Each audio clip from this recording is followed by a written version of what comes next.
All right, welcome to another episode of Becoming a Scrum Master. I'm your host, Ryan Ripley. Joining me today, Allison Pollard. Allison, it's so great to see you. It's been way too long since we've last talked or we've last spoken with each other. I hope you're doing well. Yeah, things are well. Things are cold, but things are well. They're very cold. So for those of you unfamiliar with Allison, she's probably one of the best Agile coaches I've ever had the pleasure of knowing.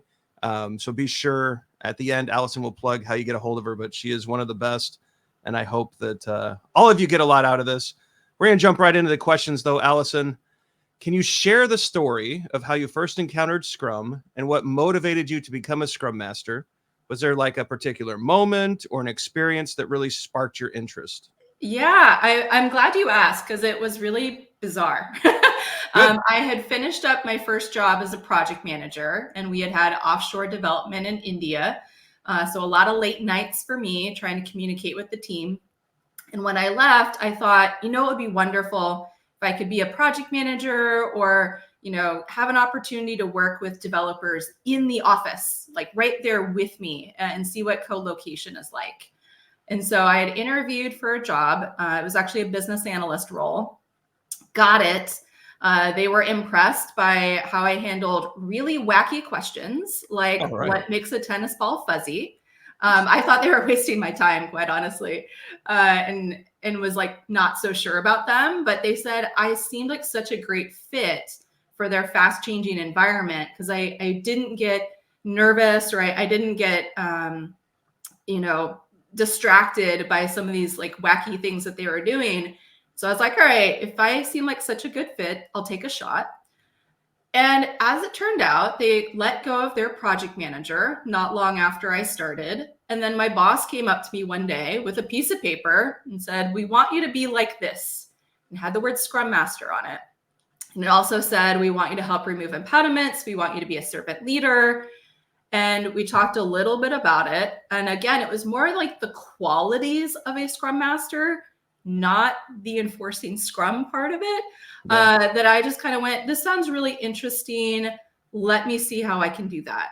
Now, I mentioned it was a fast-changing environment. They had let go of a project manager not long after I started. They did a reorg. Suddenly we had like two groups that were combined into like a 30-person IT group. And so I, in order to help keep things visible, started putting index cards on the wall in order for us to see like what are the priorities. We had just moved into this brand new building. And I was like, that's the quickest, easiest thing I can do. And we would have something like a daily scrum. Like we would just get into this like 30-person circle and try to keep it really quick of just like what's going on for the day. What are you doing? What's getting finished? And like, let's move on with our lives. So that was my first introduction, was actually my boss starting to call me a Scrum Master and treat me in that manner. But it wasn't until much later that I went through Scrum training and realized, there's all this other stuff that we have not been doing that sounds really interesting and might have been really useful. Awesome. Well, that is it's an interesting way. What I like about this story, a lot of people will ask, how do I get experience being a Scrum Master? And we try to tell people, work on a team first. Yes. And so your on-ramp seemingly was being a business analyst and doing some great work in that space, and then earning that opportunity to kind of shift into a different spot. Am I being fair about that? That's totally fair. Yeah. Because the other thing that my boss had done, he gave me a copy of, I think it was a book called Agile Documentation or like Agile Business Analysis. And this was the other exciting part about working with a team right there in the office with me. I really took to heart the message of what is the least amount of documentation that I can produce that will help us still build very successful software. I was all about how do we whiteboard things, where can I create like a very simple process flow. I did not want to be doing wireframes the way that I had been with offshore development, where I was much more detailed about here's where I need the buttons to go. Here's the interactions when someone clicks on them. I really wanted to tap into the creativity of the team and rely on their expertise in the software space. And so being able to be in that team environment and work with people differently, and then just have the opportunity come up where you can start introducing some changes, some improvements, I think is a great way to get started. Excellent. So during that period of time where you're learning Scrum, adopting Scrum, using Scrum, were there ever any kind of Eureka moments, light bulb moments where you got to see, oh, wait a minute, this is how Scrum can actually be powerful, or even like the potential of Scrum in an organization? And if so, could you describe that experience? Yeah. Because I was doing agile project management for a while, right? Trying to bring in parts of Scrum, some of the practices, start to like build up teams at other jobs. And it didn't always take. We got some benefits from it. But when I landed like a real Scrum Master job, I was working with an existing Scrum team. And that I was like, this is awesome. Now I really get to occupy this role, build out the rest of my skills and practice some things. And I thought there's probably not a whole lot for me to do. They've been doing this for a while. And then I kept hearing, our product owner was really like the VP on the business side. Like she Sure. was the product person. She knew the direction. She knew what the priorities needed to be, and like how to take the team down that direction. But what ended up happening, the team was always struggling to get stuff done, as it tends to be. We often are working in this model of how do we work on a legacy application, still get things done within like 2 weeks and get it to where it can actually go in the hands of the customers and users. So because the team is in the habit of things are carrying over from like sprint to sprint, the product owner or business partner ends up changing the priority on the team periodically. And so the team just complains, like there's churn. This is so annoying. We never really get to like finish any like projects. Like they all get scrapped, before they see the light of day. And I thought, well, this is weird. Like what's contributing to this? What can we do? And I would sit in like a backlog refinement meeting with the business partner and some of her direct reports. And as I had been taught to do, you like get the projector, you plug it into your laptop, you show the Excel spreadsheet, and say, here's the backlog, right? Here's the top, like what do you think of the things that we have listed here? Like, is that correct? Which ones might we need to move around? Where do we need to add some more details? And periodically she would say like, oh, that one, like number 3 there, that's not really a priority anymore. Move it to the bottom. Well, there's a challenge here. Does the bottom mean the bottom of the screen, which is like row 21? Or is the bottom like the entire bottom of the backlog, which is like item 300?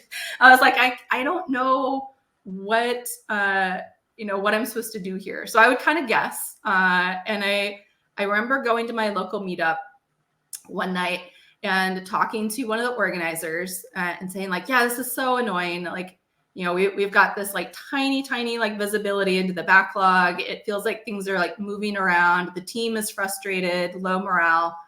I'm not really sure how I can address this. And as we were talking, he takes out some index cards and starts writing a couple notes about what I'm saying. I'm like, what are you doing? He's like, oh, it kind of helps me like keep up, think of some things. I do this all the time with my clients. And in fact, I encourage product owners to write down backlog items on index cards because it has something very important with that like tangible aspect, right? Like they can like visualize, move things around. They get to interact with it a bit differently. And I went, oh my God, I think I know what I'm going to do. So I go home. I buy a lot of index cards and a lot of Sharpies, and I handwrite a backlog of 300 items, and I plaster the walls of a conference room. And that next backlog refinement, our business partners come in, the team is there, and everyone's like, what happened in here? Oh my God, there's cards everywhere. And I said, welcome to your product backlog. This is the actual artifact that we've been trying to work with, and we've never seen it in its entirety. And immediately, some of the team members realized, oh, there's a couple of items in here, like those already got addressed when we made a change in something else. So we'll just go ahead and like take those down. Our Great. business partners realized there were some old requests in there. They took those down. They found some duplicates.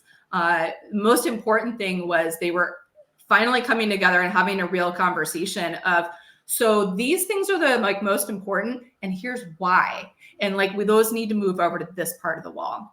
This other stuff, yeah, I know y'all are working on it, but here's why that's not quite as valuable. Like, here's what's going on with our competitors that's changed, or like, here's what we're noticing from our customers. Like, we might have missed the window of opportunity on making money from that. So we're now trying to move on to this like other opportunity instead. And the team suddenly got to see why there had been so much churn. Mm-hmm. And it became so clear, so apparent. And it made it so much easier then for the team to also say, okay, if these are the things that are like the top of the backlog, you know, the first things we should be looking at, some of them are rather large, and we could talk about the complexity and get into, well, it seems like it would take us this many sprints in order to complete that. And is that actually like okay by you or not? Does that sort of like fit your like imagined timeline, you know, as product? And when they're like, ooh, no, we could work together much more closely on, so how can we thin slice this? How can we break this down in ways that we can start getting some value much, much earlier by being able to release smaller chunks of it? And I just loved it. It was one of those things where it's like, I have helped create an environment.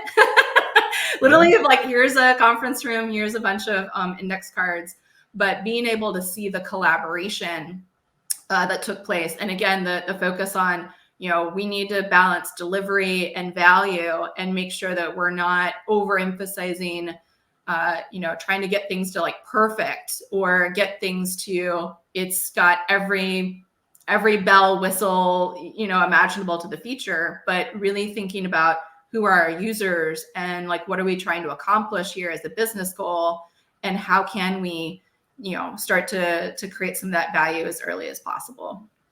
Yeah, it's amazing what transparency can do to it for a team, right? It's Mm-hmm. you know, and I think a lot of people make the mistake, they would stop at making things visible. Yes. Oh, I put it on the wall. What's the big deal? It's like, no, it's the transparency means well understood. Yeah. And so that means, and so by provoking those conversations, and suddenly developers are on board with the product owner, I'd imagine the relationships there improved rather rapidly. Absolutely. Absolutely. I remember like my last day there, I was amazed. The VP of the business side came to my like going away lunch and bought my meal. It was like, from that, you know, and thinking back to like where we started, of, you know, the team would complain about, you know, product and like didn't really interact with her directly. Didn't really see her all that much. Wow. Very, very big change. A lot of trust built, a lot of collaboration over time. Wonderful. Thanks for sharing that. That is that's one of the good stories that it's just so impactful, and not just from delivery, but from relationship. So that's great to see. Yeah. So my next question, how has your perception and execution of the Scrum Master role evolved? Are there aspects of the role, or now the accountabilities, that you view differently now compared to when you first started? Yeah, that's a really good question, because part of the way that I first learned, you know, how to be a Scrum Master, it was an emphasis on like taking care of some of these like back end like administrative things, like making sure that the backlog you know is stored correctly, right? Whether that's a bunch of index cards on a wall, or an Excel spreadsheet, or, you know, some kind of tool. Just making sure that we have the information, working with the product owner on that, like, which really meant I might be doing the typing. Like, we're talking about like really low level, you know, like I'm handwriting the cards, you know, I'm doing the typing. I might in the daily Scrum have the team update a physical wall, you know, with their information. And then I go back and spend a couple of minutes updating the spreadsheet or the tool, right, to reflect that. So I remember the first time that I saw one of my Scrum Masters actually kind of flip it of, yeah, I'm not doing all of that for my team. He was a developer, and he said, yeah, I still want to be coding. So if I can do it, y'all can do it. Here's how you go into the tool. Here's how you open up the item. Here's how you like change the status or you like change the numbers, like whatever you need to do. But very much a different style of I'm enabling the team so that everyone else can do this thing. And it seems simple enough. We should be able to handle that. And it was very different than what I had ever done as a Scrum Master myself. And even when I would see other Scrum Masters that came from a similar like project management background as me, like when they would encourage their team to like go and like make updates in the tool every day, it had a nagging quality about it. Like it would get on like under my skin. I don't know how the teams reacted as much. But recognizing like the Scrum Master role is not, you know, some like low level admin, like they do the typing. That's not the key important part of how you serve your team. It really is, how am I enabling people to you know, recognize problems, to be able to address problems, to be able to collaborate and be able to, again, deliver the things that our customers need from us, and treating team members more like adults, not coddling them as much. Also recognizing, like I got challenged a number of years ago from a technical coach, and he said, I'm working with some teams and I'm really confused. Like their manager is referred to as the delivery manager, but they're not invited into the retrospective. And I don't understand, like, how is a delivery manager going to be able to effectively support their team and remove impediments and things like this if they're not involved in the team's sprint retrospective? And I realized, oh, well, there's a lot of baggage typically around having managers involved in their Scrum teams, because we get so sensitive about the power dynamics and the power differential between managers and their team members. And so we usually would just err on the side of, yeah, you need to go elsewhere, like go find something else to do.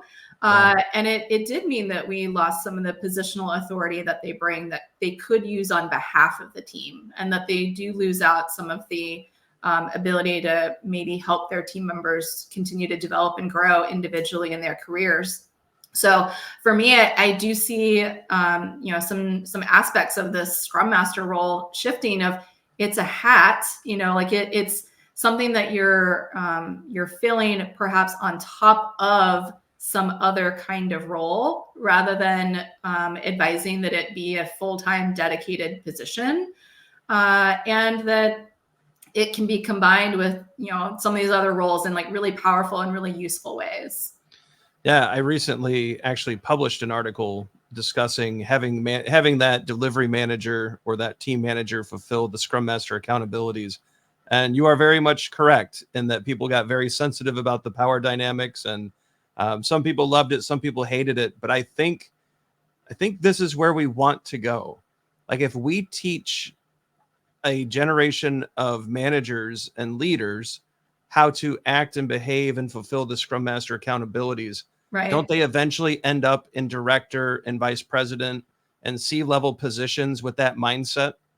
Right. And because I think that's why we've also seen, like, there's this this progression, right, from Scrum Master to now I'm like aspiring Agile coach, which could be internal, which relies on like the company saying we now want full-time dedicated Agile coach roles, or people are jumping to consulting.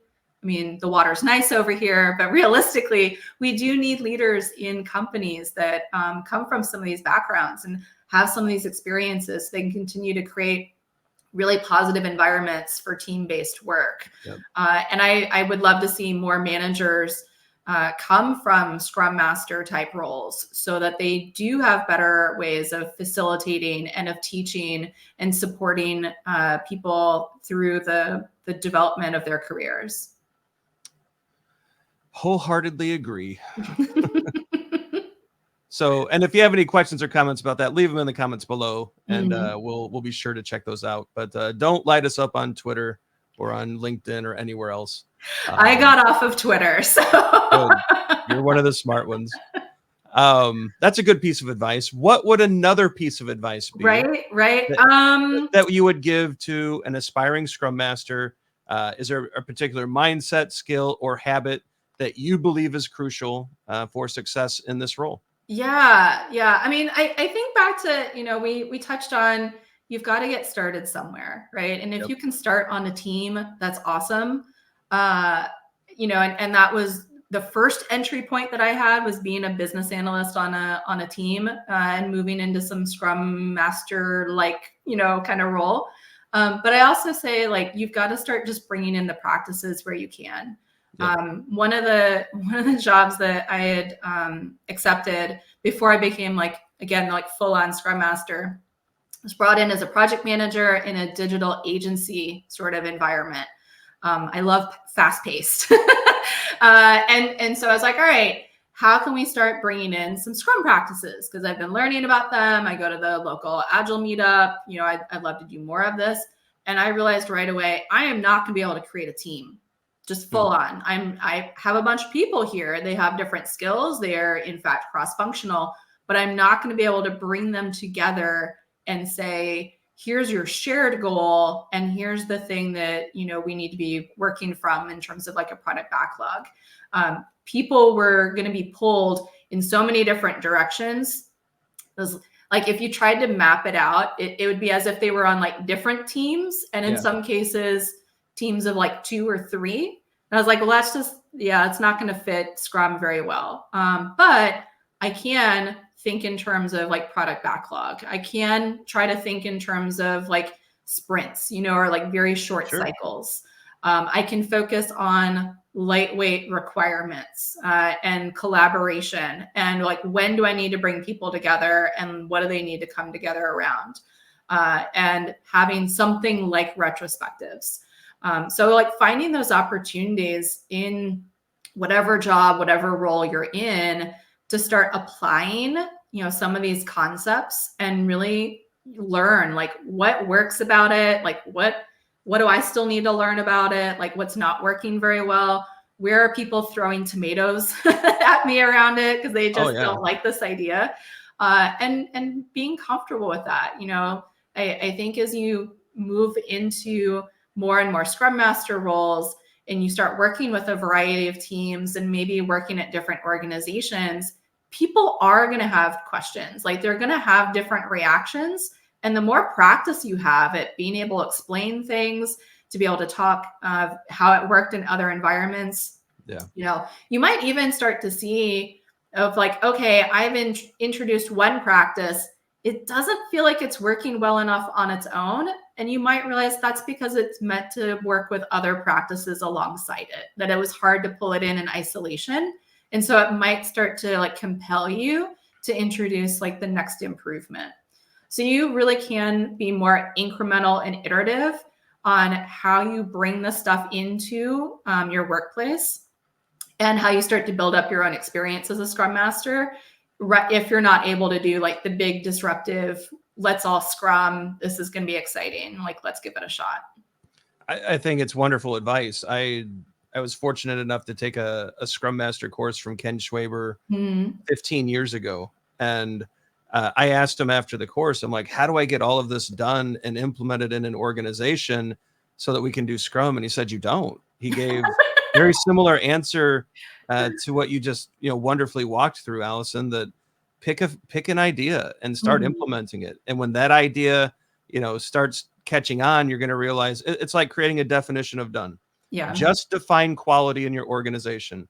And now watch the necessity for a daily Scrum to make sure we're meeting that, and that we're making progress, and that and these things tend to compound over time, the necessity for the next feature. But that incremental approach is so critical and not talked about enough. Yeah. So I'm glad that's the one you because picked. We know it's hard, right? Of like, wait, I have to like be having do all of it like all the time, and like always be paying attention to like what's happening and thinking about like what's the next thing. But that's what people are going to respect you for, is that you're able to highlight some of those opportunities, that you are bringing really good ideas. They'll start to seek you out when they have other problems, and that you are able to introduce new skills to them, or, something else that helps them reframe their problem and be able to work in a better way. Yeah, it's a true value add, which is what I think, we were talking about the shift in the Scrum Master role and how it's evolved. I think proving our value in this role or accountability is going to be the next leap. And if you can't prove it, we're going to continue to see some of the market trends that are not so positive right now. Right. Yeah, and it's a tough one because it's again not only saying, hey, I created the collaboration between IT and business, like warm fuzzy relationship. They like went to lunch together, but it was also we reduced the churn. We were able to get working features out, improve the speed to market or speed to money, if you will.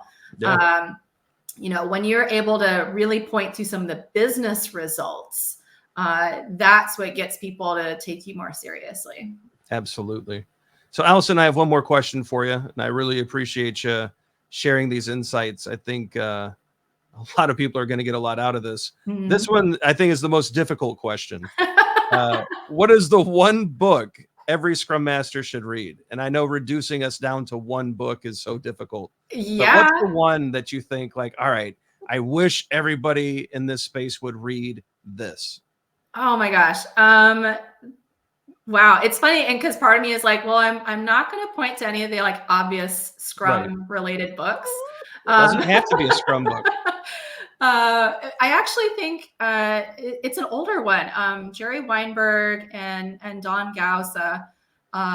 It was one, Are Your Lights On? Is the name of the book. I had read that really early on as like a Scrum Master when I was moving into a consultant role in particular.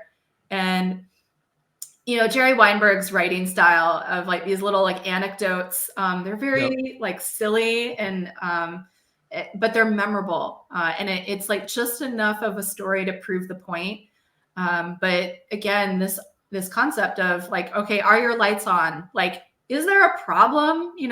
Are your lights on? Are they not meant to be on? Are they on and they're supposed to be on? How do we get people to notice things that are in the environment and maybe do something about it if it warrants action? So it was very much a book on how do you notice problems? How do you communicate around problems? How do you get people to solve problems? How do you maybe solve them yourself if you are the right person? But being able to notice problems and know like what to do with them, I think is a really good one for Scrum Masters. Or is this even the problem you're being paid to solve?